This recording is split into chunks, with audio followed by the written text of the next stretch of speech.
नमस्कार. मी डॉक्टर राजेंद्र देशपांडे आपल्या सर्वांचं मनापासून स्वागत करतो. ही मालिका आहे दैनंदिन आरोग्य विचार. माझ्या मित्रांनो, या वर्षाला मी एक नवीन उपक्रम हाती घेतला आहे. दैनंदिन आरोग्य विचार नावाची मालिका आहे. 1 जानेवारी पासून 31 डिसेंबर पर्यंत आपण दररोज थोडा थोडा आरोग्याचा विचार करणार आहोत. आजचा विषय आहे 5 जानेवारीचा सामान्य विशेष सिद्धांत. आयुर्वेदातील मूल्यवान विचार. एक लक्षात ठेवा माझ्या मित्रांनो, आयुर्वेद हा 5000 वर्षापूर्वीचा असून सुद्धा आज मितीला 21व्या शतकात 22व्या शतकात आणि पुढे सुद्धा हा उपस्थित आहे, उपस्थित राहणार आहे. त्याचा फायदा निश्चित होणार आहे. तुम्ही सध्या कोरोना पॅन्डेमिक या 2020 मध्ये पाहिलं आणि सध्या सुद्धा पाहतात. जगाच्या कानाकोपऱ्यांमध्ये आयुर्वेदाबद्दलचा कुतूहल, आयुर्वेदाबद्दलचा अभ्यास आणि आयुर्वेदाबद्दलचा विश्वास हा वाढतच चाललाय. का बरं असं होत आहे? कारण आयुर्वेद हा टाइम टेस्टेड असा सिद्ध झाला आहे आणि आयुर्वेद हा जो शाश्वत सांगितला आहे, कायमचा राहणार आहे. हे शास्त्र कधीही मरणार, कुजणार नाही. का बरं नाही? कारण त्याच्या सिद्धांतांमुळे, ज्याला आपण फंडामेंटल प्रिन्सिपल्स म्हणतो, ज्याला आपण तत्व म्हणतो. माणसाच्या जीवनात तत्वांना फार महत्व आहे. तत्वाला आपण जागलं पाहिजे. व्यवहार हा कालानुरूप बदलेल, परंतु सिद्धांत बदलत नाहीत. हे लक्षात ठेवा. आपल्या मातृभूमीचं, भारतभूमीचं वैशिष्ट्य असं आहे की आपली संस्कृतीमध्ये काहीतरी तत्व आहेत. त्याग आहे, प्रेम आहे, शांतता आहे. त्याचप्रमाणे आयुर्वेदामध्ये काही सिद्धांत, यालाच तत्व असं आपण म्हणूया, आणि ती तत्व कायम स्वरूपाची टिकणारी आहेत. हे वाक्य फार मोठं लक्षात ठेवा. आज आपण एक महत्वाचा सिद्धांत किंवा तत्व पाहणार आहोत आणि पुढे सुद्धा टप्प्याटप्प्याने अनेक तत्वांचा अभ्यास करणार आहोत. तत्व ही कायम समजून घेतली पाहिजे. या निमित्ताने अजून एक आपल्याला विशेष सांगतो की प्रत्यक्ष बोलीभाषा मधले शब्द मराठीतले थोडे वेगळे असतात आणि आयुर्वेदामध्ये तेच शब्द वापरतो आपण, पण त्याला एक वेगळा शास्त्रीय पारिभाषिक अर्थ असतो. बोली भाषेतल्या काही शब्दांना जेव्हा आयुर्वेदामध्ये वापर केला जातो, तेव्हा एक काय लक्षात ठेवायचं आपलं, जो बोली भाषेतला अर्थ आहे तोच इथे लागू नसणार.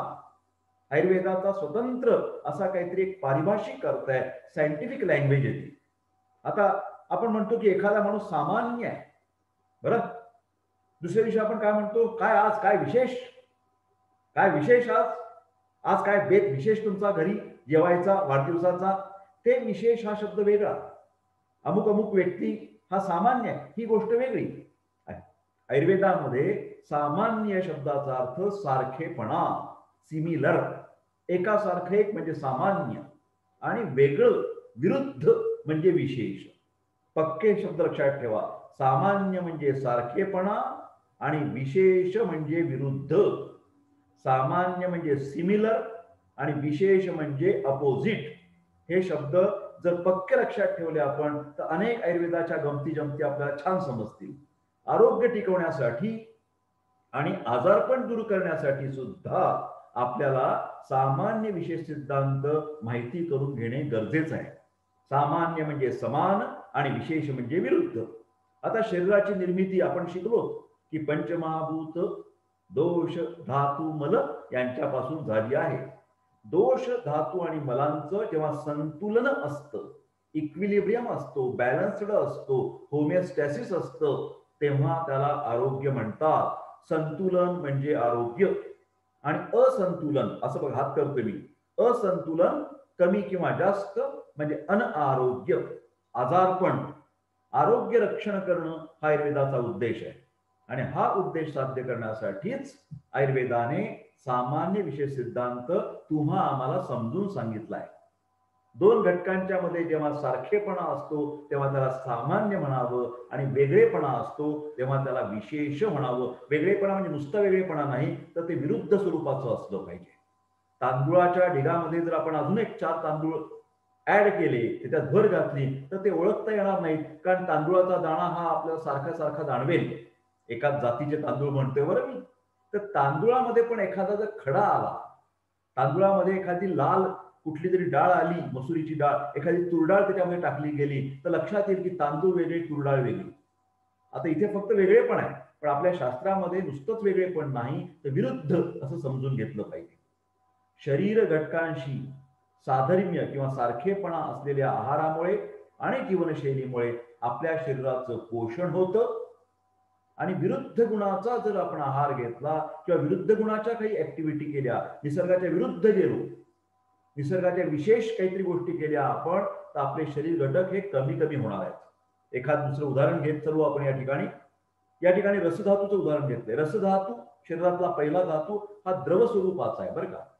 मग आता द्रव स्वरूपाचा हा धातू आपल्याला टिकवायचा असेल तर आपल्या शरीराचं पाणी पिण्याचं प्रमाण योग्य असलं पाहिजे. हायड्रेशन, दिवसभरामध्ये तहान लागली की पाणी पिलंच पाहिजे तरच, कारण रसधातूला पाणी हा सामान्य गुण आहे.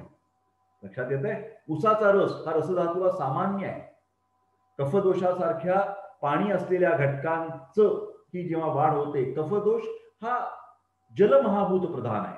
कफदोष हा जलमहाभूत प्रधान आहे. त्यामुळे यथायोग्य पाणी पिण्याने आपलं पोषण होणार आहे. रसधातूमध्ये द्रवगुण आहे आणि रसधातूमध्ये सुद्धा पाणी आहे. एक दुसरं उदाहरण घेतो. म्हणून पाणी आणि रसधातू याला काय म्हणायचं? सामान्य. पण पाणी कमी पिणं याला काय म्हणणार? विशेष. आता मेदधातूचा एक विचार करा. फॅट टिश्यू आपण म्हणतो. तर अतिस्निग्ध पदार्थ खाणं, हाय कॅलरी डाएट, फॅटी सबस्टन्सेस, चीज जास्त खायचं, सारखं गोडधोड खायचं. त्या गोड पदार्थ स्निग्ध असतात, त्याच्यामुळे मेदधातू सामान्य असल्यामुळे मेदधातूची वाढ होईल, विकृत वाढ होईल. लक्षात ठेवा, पॅथॉलॉजिकल. आणि त्याच्यामुळे तुमचं वजन वाढेल. आता दुसरा एक पदार्थ आहे बरं का, खजूर आहे. तर खजुराचे जे काही गुणधर्म आहेत ते आणि रक्ताचे गुणधर्म सारखे आहेत. म्हणून रक्तधातू आणि खजूर हे सामान्य झाले, समान गुणांचे पदार्थ आहेत. म्हणून खजूर खाल्लात तर रक्तधातू म्हणजे ॲनिमिया कमी होणार तुमचा, कारण खजुराचे गुण आणि रक्तधातूचे गुण आयुर्वेदाने सांगितलंय की समान आहेत. मग आता याच्यावरनं ठरवा की दोष धातू मलांचं प्रमाण वाढवणार का कमी होणार, हे तुम्ही कशा प्रकारचा आहार घेता, तुमची जीवनशैली कशी आहे याच्यावरती अवलंबून आहे. की आता सामान्याची उदाहरणं पाहिली, अजून काही उदाहरणं पाहूयात आपण. अति जळजळीत कोल्हापूरचा तांबडा रस्सा, विदर्भातला हिरवी ठेचाची मिरची, कायम कैरीचे लोणचं बरं का, कायम शेंगदाण्याचे पदार्थ, हे सगळे उष्ण गुणधर्माचे. जर तुम्ही पंजाबी डिशेस, तर्री, काटाखीर मिसळ खाल्लीत तर काय होणार आहे? उष्ण गुण वाढला म्हणजे शरीरातलं पित्त वाढलं. तर पित्त दोष आणि ह्या मिरच्या, हे तिखट पदार्थ हे कसे आहेत? सामान्य आहेत. मग आता पित्त वाढलं, ऍसिडिटी वाढली, तर कुठले पदार्थ वापरणार तुम्ही? विशेष. आणि विशेष म्हणजे काय? विरुद्ध. मग पित्ताच्या विरोधी काय करणार तुम्ही? दूध पिणार, थंडगार फ्रीज मधलं चिल्ड दूध जर पिलं तर अशी जिथे जळजळ जळजळ होते की नाही छातीमध्ये, ती कमी होते. कारण का? चिल्ड दूध हे विशेष आहे, पित्ताच्या गुणांच्या विरोधी आहे. हे पक्क लक्षात ठेवा बरं का. थंड गुणांचं पदार्थ तुम्ही सेवन केले पाहिजे. कडधान्य बघा, कडधान्य आपण वातुळ म्हणतो म्हणजे काय हो? कडधान्यातल्या काही पचन जेव्हा होतं, हरभरा, वाटाणा, पावटा, हरभरा, वाटाणा, पावटा, मटकी, हे लक्षात ठेवा पदार्थ. या सगळ्यांनी सामान्य वाताच्या सामान्य असल्यामुळे शरीरामध्ये, पोटामध्ये वात वाढेल, गॅस, पोट फुगेल, ढेकर जास्त येतील, संडासमधून त्या द्वारामधून तुमचा गॅस पास होईल, घाणवास येईल, त्याला काळजी घ्या, सामान्य आहे. आता हे झालं खाण्याचं. आता मी तुम्हाला जीवनशैलीचं उदाहरण देतो. विहार म्हणतात त्याला आयुर्वेदामध्ये. विहार म्हणजे जीवनशैली.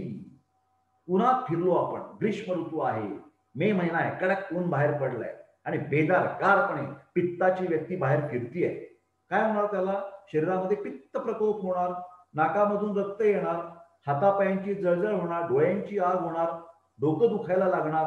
का झालं? उन्हामध्ये फिरणं हा पित्ताच्या सामान्य स्वरूपाची ऍक्टिव्हिटी झाली. त्याची एक वेगळी ऍक्टिव्हिटी.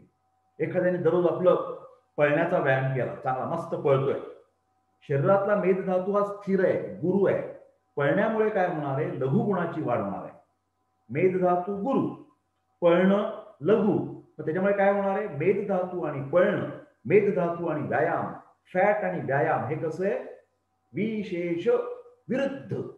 त्याच्यामुळे आपल्या शरीरातलं वाढलेलं वजन कमी करायचं असेल, मेदधातू कमी करायचा असेल तर व्यायाम करा, कारण व्यायाम म्हणजे मेदधातूच्या विरुद्ध. अशा प्रकारे आपण अनेक उदाहरणं सामान्य विशेषाची पुढे सुद्धा पाहणार आहोत. शरीराची सगळी कार्य ही सामान्य विशेष सिद्धांतानुसार होत असतात. जो दोष वात पित्त कफ किंवा धातू रस रक्त मांस मेद वाढलेला असतो त्याच्या विरुद्ध आहार घेण्याची इच्छा मनुष्याला होते.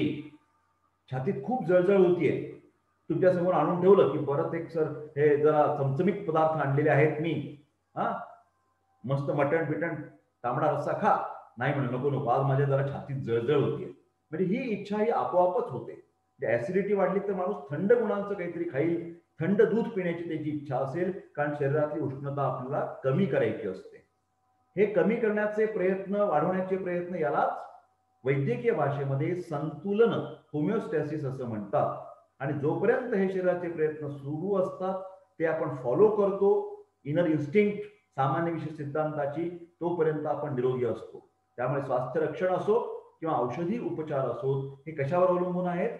सामान्य विशेष सिद्धांतावरती अवलंबून आहेत. हा सामान्य विशेष सिद्धांत नीट समजून घेऊन आपण सर्वांनी आपलं आरोग्य निरोगी ठेवाल अशी मला खात्री आहे. कृपा करून माझं युट्यूब चॅनल हे सबस्क्राईब करा. हे मराठी व्हिडिओ जगाच्या कानाकोपऱ्यात जे जे मराठी भाषिक आहेत हे व्हिडिओ हे सामान्य लोकांसाठी आहेत माझ्या मित्रांनो. म्हणजे वैद्यकीय विद्यार्थी त्यांना फायदा होईलच, प्रोफेसर्सना फायदा होईल, डॉक्टर्सना फायदा होईल, पण सगळ्यात महत्वाचं म्हणजे आपल्याला हे आरोग्याचे विचार सामान्य लोकांपर्यंत नेऊन पोहोचवायचे. त्यामुळे मी अशी इच्छा प्रकट करतो, विनंती करतो हात जोडून की आपण अधिकाधिक लोकांपर्यंत व्हिडिओ जाण्यासाठी त्यांना शेअर पण करा आणि त्यांना राजेंद्र देशपांडे यांचं युट्यूब चॅनल सबस्क्राईब करा सांगा. त्याच्यामध्ये प्लेलिस्ट बघा, त्याच्यामध्ये प्लेलिस्ट मध्ये काय आहे? दैनंदिन आरोग्य विचार. काय शोधणार तुम्ही? दैनंदिन आरोग्य विचार. गुगलला टाकून द्या शब्द, दैनंदिन आरोग्य विचार प्रोफेसर डॉक्टर आर देशपांडे, तुम्हाला ते ताबडतोब लिंक मिळून जाईल. परत एकदा मनापासून धन्यवाद आणि पुन्हा आपण उद्या भेटणारच आहोत. धन्यवाद. सर्वेपि सुखिनः सन्तु. धन्यवाद. सर्वेपि सुखिनः सन्तु.